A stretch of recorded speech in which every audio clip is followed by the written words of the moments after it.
நதிகள் பலவாக ஓடி வந்தாலும் அது வந்து சேர்வது கடல்தான். அதுபோல வேறு வேறு கடவுள்கள் இருந்தாலும் நோக்கம் ஒன்றுதான் என்ற பொருள்ல கம்பர் பல பாடல்களை பாடியிருக்கிறார். 1989ஆம் ஆண்டு இதே கம்பன் கழக விழாவில் உரையாற்றின தலைவர் கலைஞர் அவர்கள்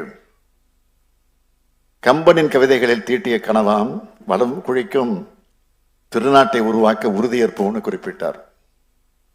வன்மை இல்லை, ஓர் வறுமை இன்மையால்னு கம்பர் சொன்னார். அப்படி வறுமை இல்லாத மாநிலமாக தமிழ்நாடு இருக்கு. சமூக வளர்ச்சி குறியீடுகள்ல முன்னணி மாநிலமா இருக்கு. பொருளாதார வளர்ச்சி மிகுந்த மாநிலமா இருக்கு. இதுதான் கம்பர் கண்ட கனவு. இத்தகைய மாநிலமா தமிழ்நாட்டை உருவாக்குறதும் கம்பருக்கு ஆற்றும் தொண்டுதான்னு இங்கே கூடியிருக்கக்கூடிய இலக்கிய ஆளுமைகள் எல்லோரும் ஏத்துப்பீங்கன்னு நினைக்கிறேன்.